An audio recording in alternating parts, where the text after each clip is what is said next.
Avoir des paniers de légumes en proximité, ça se pense bien. Avoir des paniers d'artistes en proximité, ça peut se penser un peu, mais on voit bien, on pressent tout de suite les limites que ça peut avoir.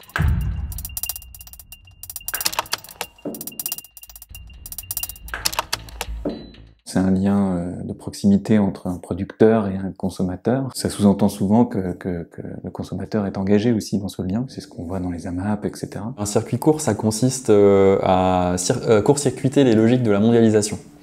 La mondialisation, on va aller chercher le plus loin possible ce qu'il y a de moins cher. Le circuit court, c'est valoriser les ressources de proximité et essayer de réduire la distance entre le producteur et le consommateur.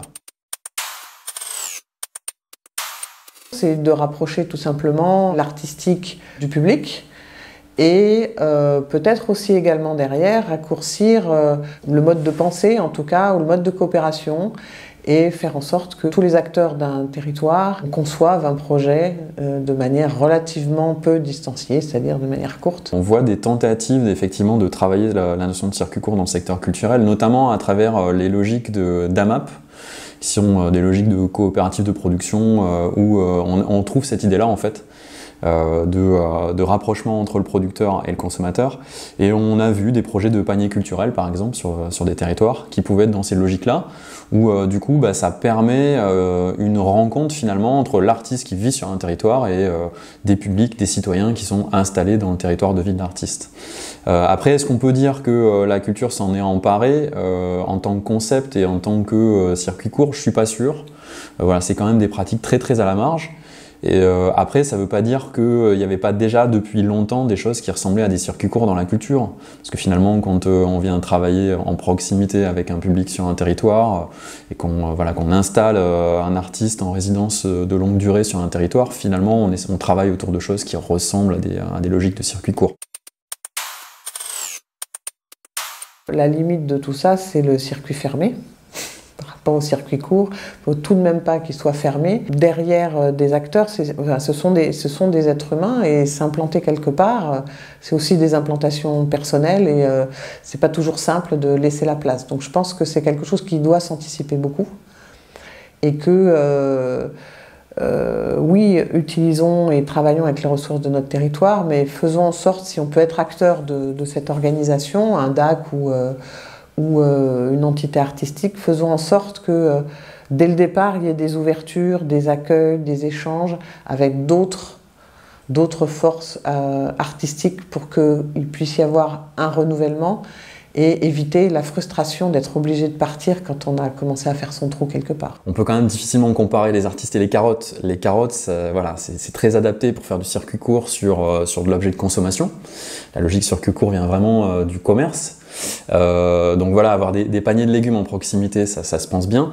Avoir des paniers d'artistes en proximité, ça peut se penser un peu, mais on voit bien, on pressent tout de suite les limites que ça peut avoir.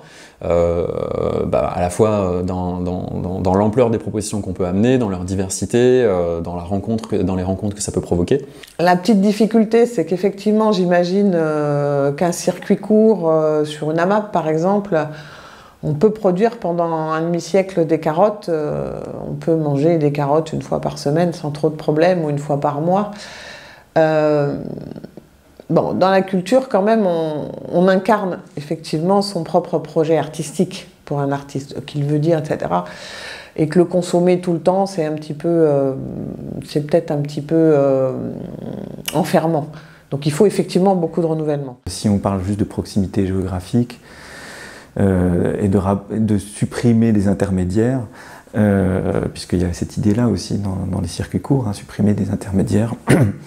Je pense qu'on se prive d'intermédiaires qui ne sont pas là pour prendre juste une marge ou une plus-value financière, mais plutôt d'intermédiaires qui sont là pour faire en sorte que les espaces de travail de chacun soient préservés, celui de l'artiste, celui de la collectivité, l'espace du public, qui sont là pour faire médiation, pour faire en sorte que les gens se rencontrent et construisent ensemble, et qui sont là pour mobiliser une ingénierie et des moyens pour que les projets puissent se mettre en place. Le concept dont on entend aussi souvent parler, c'est le localisme. C'est-à-dire on met le local en avant, hein, c'est les mêmes logiques qu'il y a derrière le circuit court ou derrière le localisme. Il y a ce risque qui est celui du repli sur un territoire. Et effectivement, c'est un risque qui est déjà théorisé par le Rassemblement national, par des think tanks qui gravitent autour du Rassemblement national, autour d'un concept qu'ils ont appelé l'écologie enracinée. Et le concept d'écologie enracinée, c'est exactement celui-là, c'est-à-dire on va essayer d'atténuer les impacts environnementaux, notamment les impacts carbone et gaz à effet de serre, en travaillant sur une échelle complètement locale. Et en fait, on ne peut pas dire que c'est faux, parce qu'effectivement, de fait, dès lors qu'on va travailler sur une échelle locale, on va être sur une réduction systémique de cette typologie d'impact. Ce qu'il faut aller questionner, c'est les autres enjeux qu'il y a derrière. Et notamment les enjeux en termes de repli identitaire, de repli culturel, à quel point du coup on va y perdre et on va avoir quelque chose de dégradé. La question, c'est pas d'opposer circuit court ou présence artistique locale sur un territoire et les ressources locales, y compris artistiques et culturelles, mais de voir au contraire leur complémentarité.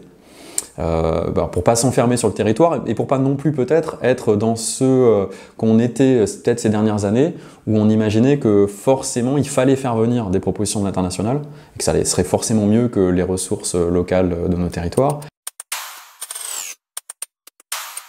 Si on prend le rapport du Shift Project sur la décarbonation de la culture, les préconisations, c'est vraiment de relocaliser les activités et de diminuer les échelles. Et je trouve que ça, c'est un bon prisme, c'est-à-dire que si on pense que c'est aller au-devant des publics, permettre à des structures culturelles ou à des collectivités de se structurer ou de développer une offre culturelle en proximité, et pas simplement de faire venir les publics dans les lieux, les grands lieux qui sont concentrés évidemment dans les agglomérations, c'est plutôt un enjeu que moi je trouve intéressant, quoi.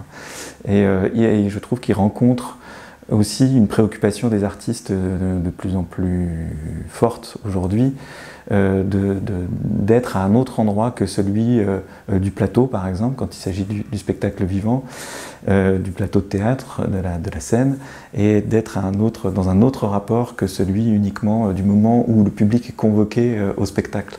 C'est-à-dire qu'on voit aujourd'hui des compagnies qui ont envie de déployer un propos artistique en étant dans des espaces naturels, en étant dans des espaces publics, en ayant des formes très différentes dans le rapport avec le public, dans la déambulation, dans des temps qui ne sont pas forcément des temps de spectacle, mais qui sont des temps de vie du territoire.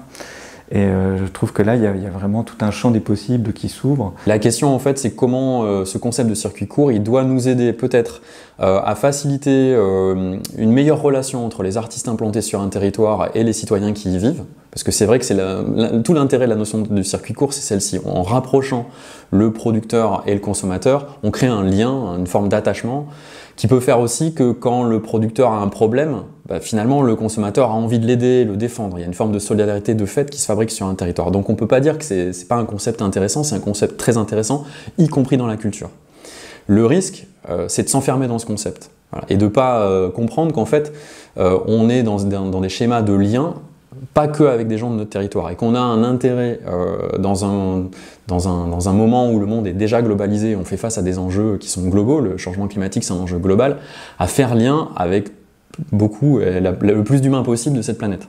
On peut faire de la proximité avec les publics et avoir une circulation des artistes. Ça c'est quelque chose qu'on va pouvoir faire de façon systémique et on va pouvoir atténuer nos impacts environnementaux de façon systémique en articulant circulation des artistes sur les territoires ou à l'échelle internationale, à condition d'être dans une logique où ceux qui bougent pas, ou beaucoup moins, ce sont les publics. Donc pour moi, s'il y avait une logique de circuit court à défendre, c'est le circuit court des publics.